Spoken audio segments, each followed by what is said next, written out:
สุปฏิปันโนภควโตสาวกสังโฆสังฆังนัมมามิกราบพระสงฆ์นะโมตัสสะภะคะวะโตอะระหะโตสัมมาสัมพุทธัสสะนะโมตัสสะภะคะวะโตอะระหะโตสัมมาสัมพุทธัสสะนะโมตัสสะภะคะวะโตอะระหะโตสัมมาสัมพุทธัสสะพุทธังสรณังคัจฉามิธัมมังสรณังคัจฉามิสังฆังสรณังคัจฉามิตุติยัมปิพุทธังสรณังคัจฉามิตุติยัมปิธัมมังสรณังคัจฉามิตุติยัมปิสังฆังสรณังคัจฉามิตติยัมปิพุทธังสรณังคัจฉามิตติยัมปิธัมมังสรณังคัจฉามิตติยัมปิสังฆังสรณังคัจฉามิอิติปิโสภะคะวะอะระหังสัมมาสัมพุทโธวิชชาจรณะสัมปันโนสุขโตโลกวิทูอนุตตโรปุริสธัมมสารถิสัทธาเทวมนุษย์สานังพุทโธภควาติยันตุนิมิตตังอวมังคลัญจะโยจามนาโปสกุณัสสัทโทปาปักขโอตุสุปินังอากันตังพุทธานุภาเวนะวินาสเมนตุสวากขาโตภควตาธัมโมสันติติโกอากาลิโกเอหิปัสสิโกโอปัญญิโกปัจจัตตังเวทิตาโพวินยูหิติยันตุนิมิตตังอวมังคลัญจะโยจามนาโปสกุณาสัทโทปาปะกะโหตุสุปินังอากันตังธัมมานุภาเวนะวินาสเมนตุสุปฏิปันโนภควโตสาวกสังโฆอุชุปฏิปันโนภควโตสาวกสังโฆญายปฏิปันโนภควโตสาวกสังโฆสามิจิปฏิปันโนภควโตสาวกสังโฆยะติตังจัตตาริปุริสยุคานิอัตถปุริสปุคคลาเอสะภควโตสาวกสังโฆอาหุนัยโยปาหุนัยโยทักขินัยโยอัญชลีกรณิโยอนุตตรังปุญญักเกตังโลกัสสาติยันตุ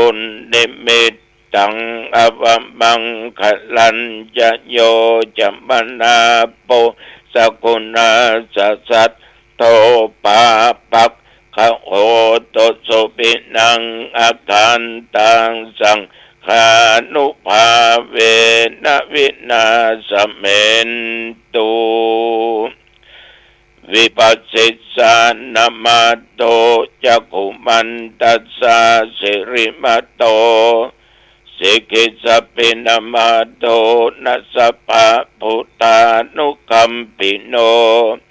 เวสปุสานามาโตนะหัตถกาสัตตปัสสิโน นะมัตโตกะโกสันตัสสะมาราเสนะปมัตติโนโกนากมนัสสะนะมัตโตธัมมนัสสะโวสิมัตโตกัสสะปัสสะนะมัตโตวิปมุตตัสสะสัพพะเทอังคีรัสสัสสะนะมัตโตสักขัญญปุตตัสสะสิริมัตโตโยอิมังธัมมะเทเสสิสัพพพุทธาปโนทนังเยจาปินิพุทธาโลเกยะถาพุทธังวิปัสสิสุงเตสนาอภิสุนามหันตาวิตัสสารธาหิตังเทวมนุสสานังยังนัมสันติโคตมังวิชาจรณะสัมปันนังมหันตังวิตัสสารทังวิชาจรณะสัมปันนังพุทธังวันธามะโคตมันติยะโตหังภะคินิอริยายะชาติยาชาโตนาปิชานามิสัญจิจปานังชีวิตาโวโรเปตาเตนะสัจเจนะโสติเตโหตุโสติขัปปัสสะโพชังโคสติสังคโตธัมมันังวิจโยตถาวิริยัมปิติปัสสติโพชังคาจตถาปะเรสัมมาตุเปกะโพชังคาสัตเตเตสัพพทักษินามุนินาสัมมาตคตาภาวิตาภาหุลิกตาสังวัตตันติอภิญญายะนิพพานายะจะโพธิยาเอเตนะสัจจวเชนะโสติเตโหตุสัพพทาเอกัสสมิงสมัญเยนะโตโมคัลลานันจะกัสสปังคิลันเนตุกิเตติสวาโพชังเคสัตตะเทสัญเยเตจะตังอภินันติตวาโรคามุจจิงสุตังคะเนเอเตนะสัจจวเชนะโสติเตโหตุสัพพทาเอกทาธรรมราชาปิเกลัญเยนะปิปิริโตจุนดาเตเรนะตัญเยวะพนาเปตวานะสาตรังสัมโมติตวาจะอภาทาตัมหาพุทธาสิธานะโสเอเตนะสัจจวเชนะโสติเตโหตุสัพพทาปะอินาเตจะอปทาตินนัมปิมะเหสินังมัคคาอัตตะกิเลสาวะปัตตานุปติธรรมตังเอเตนะสัจจวเชนะโสติเตโหตุสัพพทาภวตุสัพพมังคลังรักขันตุสัพพเทวตาสัพพพุทธานุภาเวนะสัทธาโสติภวันตุเตภวตุสัพพมังคลังรักขันตุสัพพเทวตาสัพพธรรมานุภาเวนะสัทธาโสติภวันตุเตภวตุสัพพมังคลังรักขันตุสัพพเทวตาสัพพสังฆานุภาเวนะสัทธาโสติภวันตุเต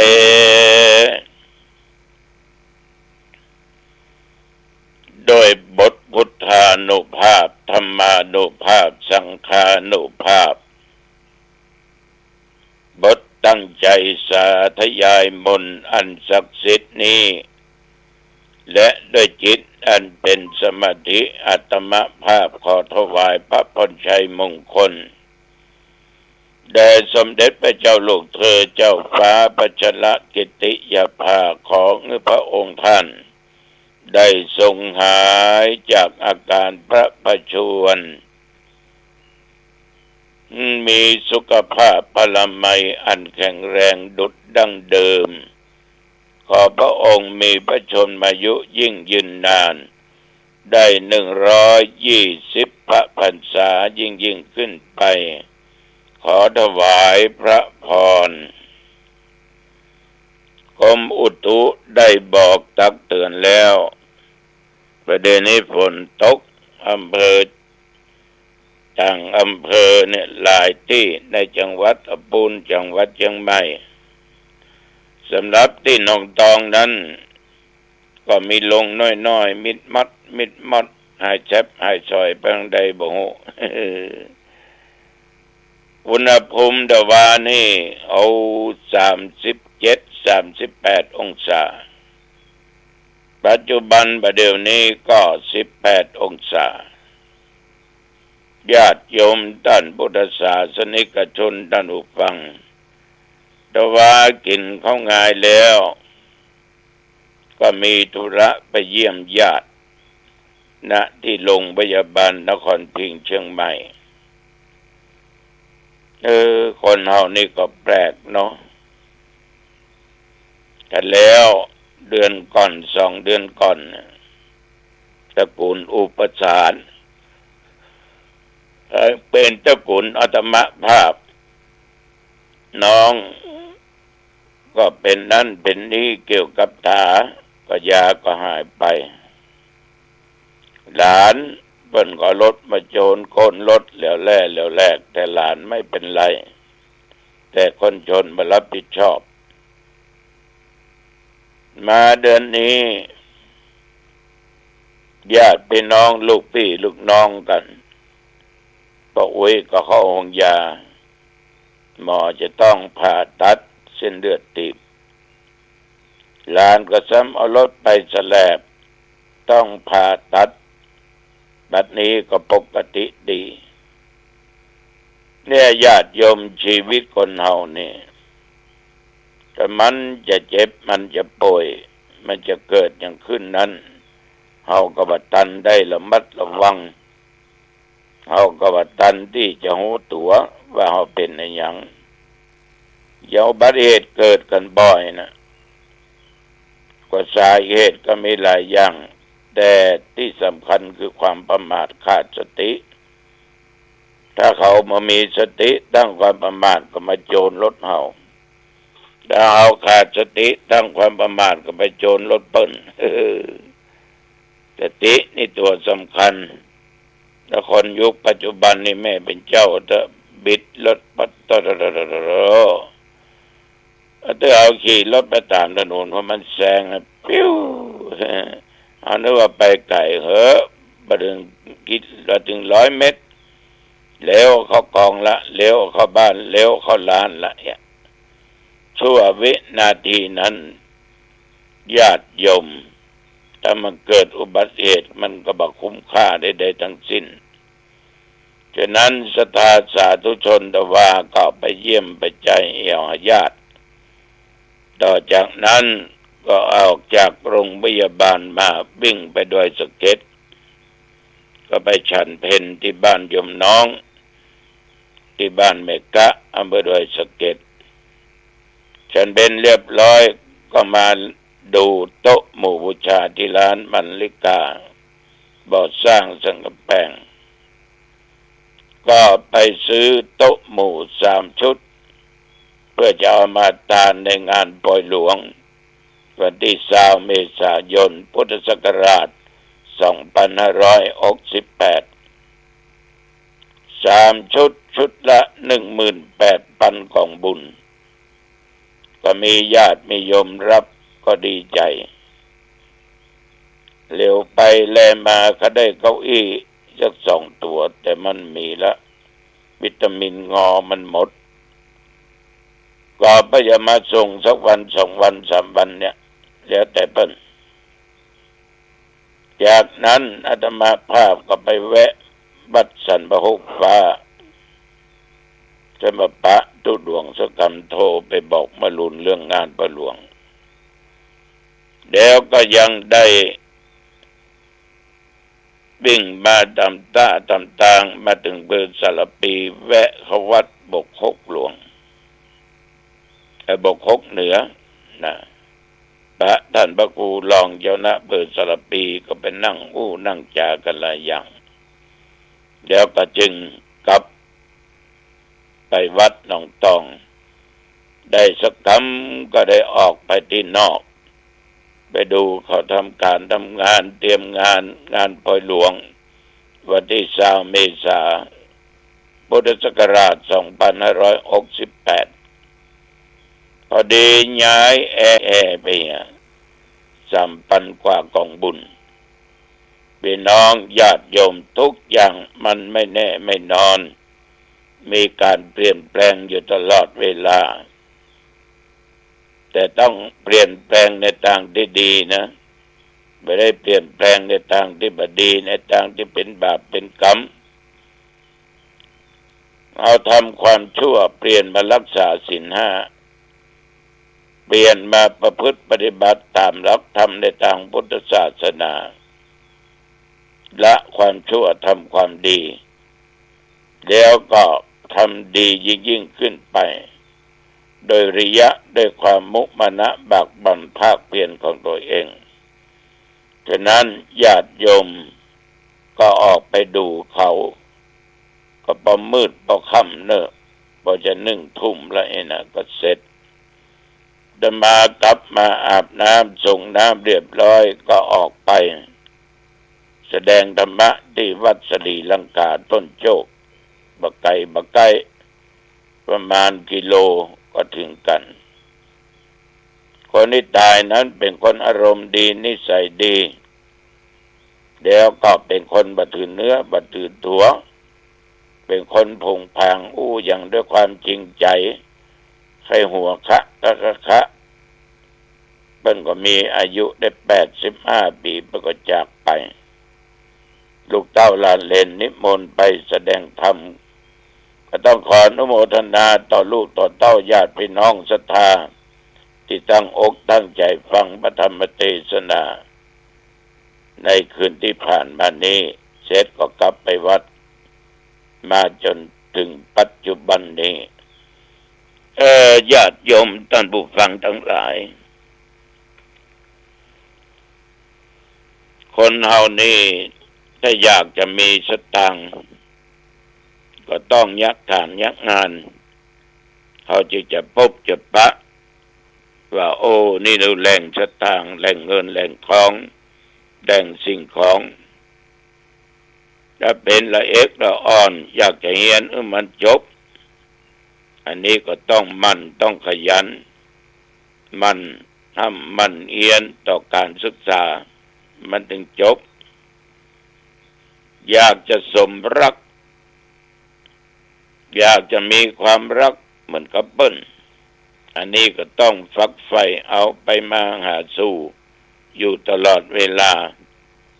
แล้วความสมความปรารถนานั้นความรักก็จะเกิดมีขึ้นอยากมีหน้ามีตาก็ต้องเสนอหน้าบ่อยๆทำการทำงานช่วยคนนั้นช่วยคนนี้เป็นมีการมีงานช่วยว่างานบุญว่างานหนักงานเบาเขาก็อาสาไปทำแต่ว่าทุกสิ่งทุกอย่างที่กล่าวมานี้ญาติโยมบอกว่าการงานก็ดีการศึกษาก็ดีความฮักก็ดีหรือว่าอยากจะหมู่กับอยากจะอยู่กับหมู่คณะก็ปฏิบัติตามดังที่ว่าตะกี้นี้อยากมีเงินต้องยักฐานก็จะพบจะพานจะปะอยากเรียนจบก็ต้องมันต้องขยันอยากสมรักก็ต้องฝักใฝ่เวียนไปเวียนมามันไปมาอาสู้อยากมีหน้ามีตาก็มันเสนอหน้าอาสาคน ช่วยเปิ้นยักการยักงานหรืออย่างอันอย่างอี้มันเข้ามันหามันอู้มันจ๋าฉะนั้นศรัทธาสาธุชนญาติโยมชีวิตของคนเฮาในสังคมปัจจุบันมันก็เป็นจะเนี้ยนะยักการเนี้ยเฮียนเนียแล้วก็มีความรักอยู่ในครอบครัวก็มีความสุขก็เสนอหน้าก็ได้หน้าได้ตาก็มีคนคบหาสมาคมอยู่ตลอดอันนี้ตุเจ้าฝากไว้แต่ไปลืมเนอะวันที่20 เมษายนพุทธศักราช2568ขอบใจแม่ลุงอรุณที่เอาน้ำไปถวายเนอะเอาไว้เลี้ยงป่วยหลวงนะ ขอบใจนักเอาละวันนี้อู้จะไปมาเป็นเวลาพอสมควรอายุวันโนสุขังพลังพบกันใหม่โอกาสหน้าเจริญพรนะโมเมสัพพพุทธานังอุปัฏฐานังมเหสินังตันหัง